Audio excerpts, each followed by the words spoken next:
Yo, Bakayalo, Konoyalo, et oui, on se retrouve pour le résumé complet du chapitre 1118 de One Piece, parce qu'il est déjà sorti, l'agent secret des États-Unis d'Amérique du Sud, toi-même tu sais, il est derrière Oda, il voit tout. Bon, avant de commencer la vidéo, instant auto-promo, bien évidemment, mon manga Wolfus, disponible légalement et gratuitement sur Manga Draft, je te mets le lien en description, comme ça tu pourras cliquer dessus, et après tu me fais un petit retour, parce que, évidemment, c'est un banger, mais il faut que tu me le confirmes. Je le répète, mon manga, Wolfus, disponible légalement et gratuitement sur Manga Draft. Mais on va se regarder les premiers, enfin plutôt le résumé complet de One Piece, chapitre 1118. Décidément, Oda, il est au taquet. L'agent secret des États-Unis d'Amérique du Sud aussi. Bah, du coup, on a toutes les informations et on se regarde ça tranquillement. Donc, on va voir si Mihawk est bel et bien le premier Joy Boy qui va faire que les autres puissent le copier. Hein? Non, je rigole. Allez, c'est parti! One Piece spoiler, chapitre 1118, sois libre. Donc on avait vu dans le résumé normal que bon, il n'y aura pas de grandes nouveautés, hein. On va essayer de voir si dans le résumé complet il y aura d'autres choses. Donc le chapitre commence là où le précédent s'est terminé, comme d'hab. Il va pas commencer par la suite du chapitre 200. Bon, pourquoi pas, allez. On peut voir que l'ancien robot géant s'enfonce dans la mer après l'attaque de Warkuri. Ouais. Il pense à Joy Boy alors qu'il est en train de couler. Ouais, il n'arrive pas à se débrouiller tout seul, hein. Le robot il a besoin de penser à Joy Boy. Ok. L'ancien robot géant, où es-tu Joy Boy? Je pensais que tu étais là il y a quelques instants. Après ça, nous pouvons entendre un peu plus du message de Vegapunk, seulement sa voix depuis le spécial Denten Mushi. Vegapunk qui dit, le nom est... Mihawk.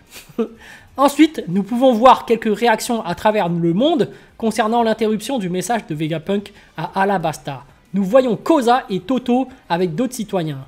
Koza qui ne dit rien. Citoyen d'Alabasta, un assassinat de la part de quelqu'un. Il a parlé de péché, n'est-ce pas? Se pourrait-il qu'il ait été effacé par le gouvernement mondial? Non. Vous avez oublié que Vegapunk a été retenu en otage par Luffy au chapeau de paille. Non, c'est pas ça, il n'a pas été retenu par Luffy au chapeau de paille. De toute évidence, ce sont les pirates qui sont à blâmer. Voilà, c'est manipulation là. Les informations ne sont pas bonnes, mais bon, ok. À Whiskey Peak, où l'on peut voir Mr. Nine et Mademoiselle Monday avec d'autres citoyens. Les citoyens de Whiskey Peak qui disent « Peu importe les péchés qu'il a commis, je ne peux pas imaginer que le gouvernement mondial essaierait de tuer le premier génie du monde à cause d'eux. » Donc voilà... Il y a des gens qui sont dans le mépris quand tu as une information pareille. Tout le monde avait confiance en ce gouvernement mondial, mais au final, la réalité éclate. Mais quoique, on va voir comment réagissent les gens. Hein. À Dressrosa, Rebecca et Léo parlent de Luffy. Léo qui dit « C'est donc Luffy Land après tout !» Je mis de sa voix, Léo, et les petits machins là. Rebecca qui fait « Bien sûr que non !»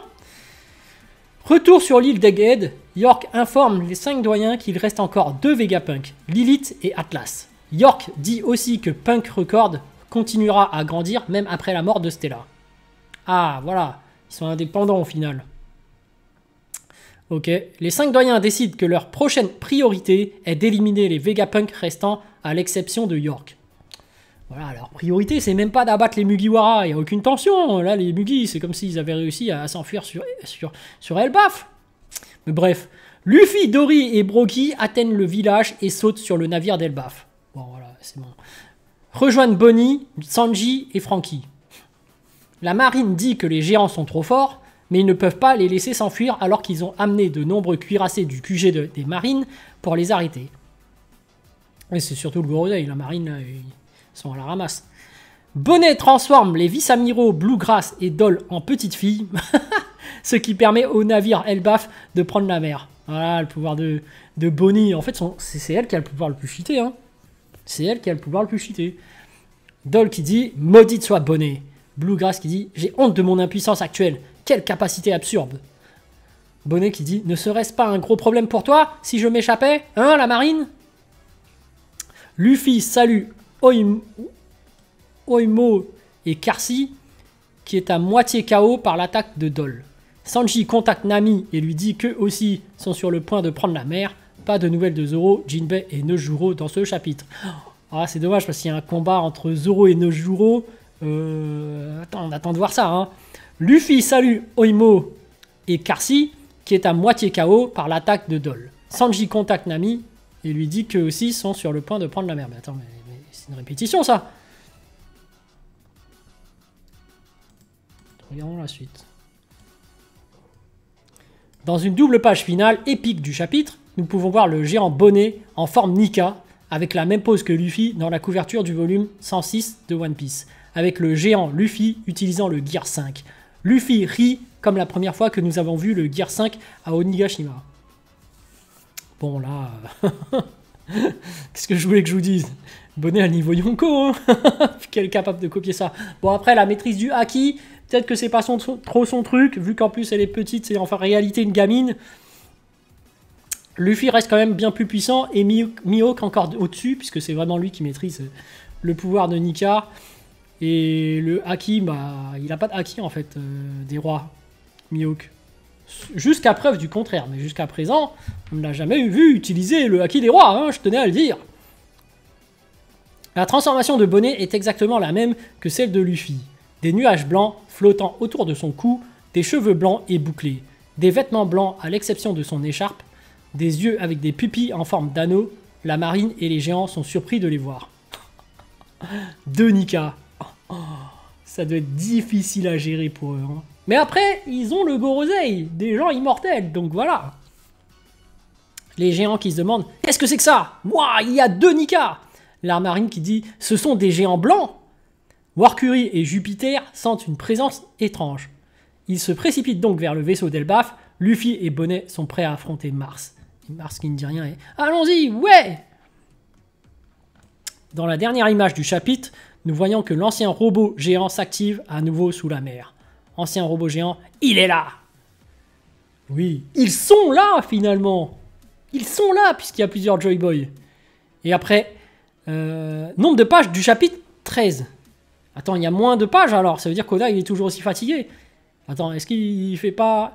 Après, c'est vrai que, à part la fin... Après, il n'y a pas de pause, la semaine prochaine, ça va être cool. Mais à part la fin, où on voit vraiment Bonnet se transformer en Nika, on tourne en rond. Hein.